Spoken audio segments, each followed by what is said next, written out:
سنو نبی پاک صلی اللہ تعالی علیہ وسلم نے ارشاد فرمایا شرک کے بعد جو سب سے بڑا گناہ ہے وہ بدکاری ہے، بے حیائی ہے۔ اور نبی پاک علیہ السلام نے فرمایا کچھ عورتیں ایسی ہیں جو لباس پہن کے بھی ننگی ہیں۔ فرمایا یہ وہ عورتیں ہیں جنہیں اللہ تبارک و تعالی جنت کی ہوا بھی عطا ہے، خوشبو تک نہیں ملے۔ ان کو یہ سمجھائیں۔ یہ آج کل بڑا عروج ہے شادیوں کا، خواتین مہربانی کریں، اپنے اوپر رحم کھائیں، تھوڑا سا نا پردے کا اہتمام ہو۔ میں کوئی تنقید نہیں کرتا، طنز نہیں کرتا، چونکہ ہماری بہنیں مائیں بیٹیاں ہوتی ہیں، ہم نے انہیں سمجھانا۔ ان کو ذرا سمجھائیں، ان کو یہ بتائیں کہ قیمتی چیزیں جو ہوتی ہیں وہ پردوں میں ہوتی ہیں۔ ہمارے گھر میں 20 تولے سونا پڑا ہو تو ہم نے کبھی نہیں باہر نکل کے بتایا کہ بڑا ہے، کیونکہ قیمتی ہے نا تو پردے میں رکھا ہوا ہے۔ اس کی چابی کا بھی ہم خیال رکھیں کہ کہیں گم نہ ہو جائے۔ اسی طرح ہر کتاب کو غلاف نہیں چڑھتا، صرف قرآن پاک کو چڑھتا ہے۔ انہیں بتاؤ کہ ساری بیویاں پردہ نہیں کرتی، صرف سیدہ عائشہ صدیقہ کی کنیزیں کرتی ہیں، صرف سیدہ فاطمہ کی کنیزیں کرتی ہیں رضی اللہ تعالی عنہ۔ تھوڑا سا نا پردے کہتے ہیں۔ شادی بیاہ پہ تو بالکل ہی معاملہ گڑا ہے، اور پوری تیاری کر کے عورتیں معاذ اللہ آ جاتی ہیں۔ اور یہ تو روکنا ہے ان کے ورثاء نے، ان کے جو ولی ہیں۔ عورت نے جو بناؤ سنگار کرنا ہے وہ تو گھر میں اپنے خامد کو دکھانے کو کرنا ہے، تو وہ گھر میں کرے جب اس کو ضرورت ہو۔ لیکن اس طرح سے لے کر کے اس کو بیاہ میں جانا، شادی میں جانا، مہندی کی تقریب میں جانا، یہ نہ عقلاً ٹھیک ہے، نہ نقلاً ٹھیک ہے، نہ تہذیب کے طور پر ٹھیک ہے، نہ سوسائٹی میں مہذب لوگ اس طرح کا کوئی کام کرتے ہیں۔ اپنا آپ ہی دیکھتے رہتے تھے، گرچہ آئینہ دیکھنا بری بات نہیں، لیکن صرف اپنا آپ ہی دیکھتے رہنا اور ہر وقت دیکھتے رہنا خدا مجھے ایسی خدائی نہ دے کہ اپنے سوا کچھ دکھائی نہ دے۔ یہ بھی کوئی اتنا ٹھیک مسئلہ نہیں۔ آپ غور فرمائیں کہ عرض کرنا چاہتا ہوں آپ کی خدمت میں میرے عزیز، ایک تو اگر میں بڑی سمجھداری سے اور بڑے غور سے اور بڑی توجہ سے آپ کو یہ بات سمجھانا چاہتا ہوں کہ اگر حضور سے پیار کرو گے نا تو یہ جتنی دولتوں کی اور شہرتوں کی محبت دل میں آتی ہے یہ خود بخود نکل جائے گی، خود بخود نکل جائے گی، آسانی ہو جائے گی، جینا آسان ہو جائے گی۔ دوسری بات آپ کی خدمت میں عرض کروں، ہم نہ تازہ دم نہیں رہتے، ہم پریشان رہتے ہیں، ہم بور ہوتے ہیں، ہماری طبیعتیں بعض اوقات جلد بازی کرتے ہیں، ہم بعض اوقات الجھ جاتے ہیں، قرار تلاش کرتے ہیں۔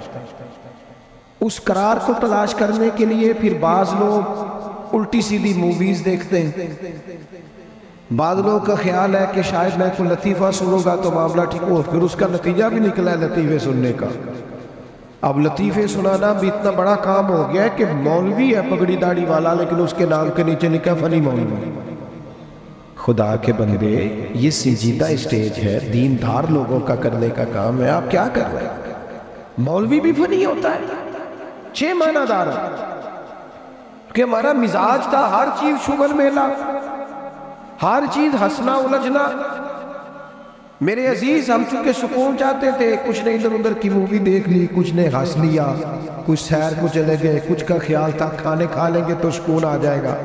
یاد رکھنا ان چیزوں میں سکون نہیں ہے، ان میں تو آپ الجھتے جائیں گے، مزید تو سکون کہاں ہے، قرار کہاں ہے؟ آپ کبھی صحابہ کی زندگیاں دیکھیں نا، حالات جس طرح کے بھی تھے نا، ان کو جو سکون ملتا تھا وہ رخ مصطفیٰ سے ملتا تھا۔ ان کی طبیعت پوری لگ گئی تھی کہ حضور علیہ السلام کی جو یادیں ہیں وہ دل کو تازہ کرتی۔ ان کا خیال تھا کہ بہار اگر کسی چیز کا نام ہے تو وہ ذکر مصطفیٰ ہے، یاد مصطفیٰ ہے اور دیدار مصطفیٰ ہے۔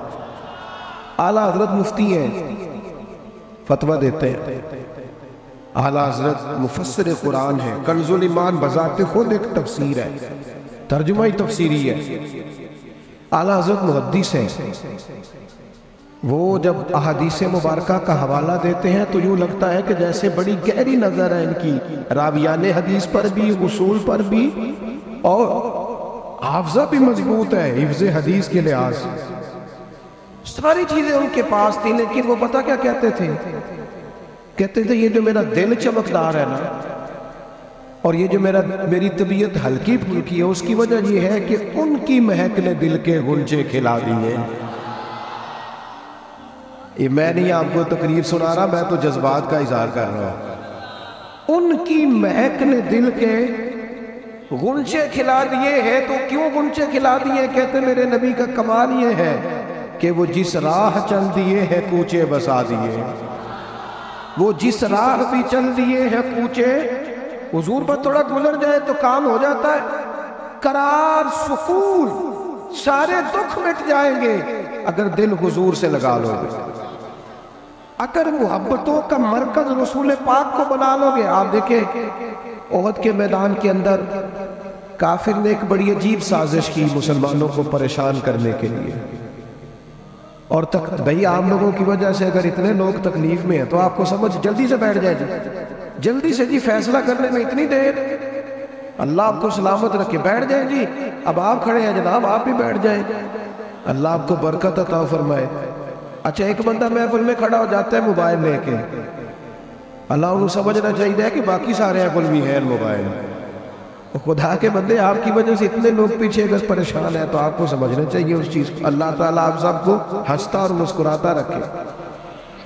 نبی پاک کی ذات سے جب آپ کی کامل وابستگی ہو جائے گی نا تو حضور کی ذات والا کا پیار، اور پیار ناروں والا نہیں ہونا چاہیے خالی جلسے محفل میں اور مائک ہاتھ میں آیا تو عشق کا دعویٰ تگڑا، خالی اس طرح نہیں، تنہائی میں بھی تو روئے حضور کی بارگاہ۔ ایک محفل میں ایک دفعہ حاضر تھا تو ایک نعت کا بچہ میرے پاس آیا، کہنے لگا جی میری سفارش کر دیو، میں بھی حضور دی بارگاہ چ حاضری لوانی ہے۔ میں کہ پتر تو گھر جا کے پڑھ لے، اتنے بھی حاضری لگ جائے گی کہ 4000 بندہ چاہیے حاضری لوان میں، حضور کی بارگاہ میں تو جہاں بیٹھ کے بھی پڑھے حاضری لگ جاتی ہے۔ اس کے لیے کیا ساج سمجھ کے مجلس کی فقط ہو تو حاضری لگتی ہے، یہ بھی اعلیٰ حاضری ہے، پر وہ تو واللہ وہ سن لیں گے اور فریاد کو پہنچیں گے۔ بس اتنا تو ہو کوئی فریاد کرے دل سے، تو بات تو دل سے کر۔ آپ کی جب کامل وابستگی حضور سے ہو جائے گی نا تو یہ غربتوں کا ڈر، یہ پریشانیاں، یہ آزمائشیں، ایک جگہ رونا نہیں رویا حضرت بلال نے کبھی اپنی غریبی کا، ایک جگہ پریشان نہیں ہوئے کبھی حضرت سلمان فارسی کے میں پردیسی، ایک جگہ بھی کبھی جناب صہیب رومی کو تکلیف نہیں ہوئی۔ کیوں بلا؟ اس لیے کہ حضور کی محبت ایسی دوا ہے جو ہر بیماری سے شفا عطا کر دیتی۔ احد کے میدان میں کافروں نے ایک چال چلی تھی، ان کو پتا تھا کہ کون سی بات مسلمانوں کو زیادہ پریشان کر سکتی۔ انہوں نے ایک افواہ پھیلا دی تھی کہ معاذ اللہ حضور کو شہید کر دیا گیا، اس کی وجہ سے شدید پریشان ہوئے صحابہ، اور جنگ کے جو نتائج برعکس آئے اس کی بڑی وجہ یہ افواہ بھی بنی۔ اب صحابہ بڑے پریشان تھے، حضور شہید ہو گئے۔ کچھ لوگ نا میدان احد سے جب واپس آ رہے تھے نا جنگ ختم ہونے کے بعد، ایک خاتون جا رہی تھی میدان جنگ کی جانب۔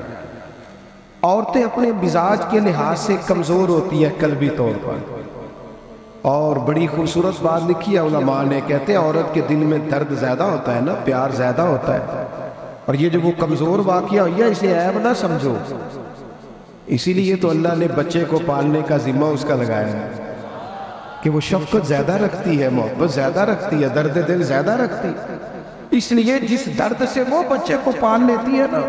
میرا بیٹا ایک دن گھر میں کچھ پکا ہوا تھا، اس کی اماں کہنے لگی کھانا کھاؤ، کہتا ہے میں نہیں کھانا۔ وہ دی اماں کہتی میں بڑا زور لایا، بڑی محنت کی تھی، بڑی گرمی چ پکایا، اج تے ہی کھانا پڑا ہے۔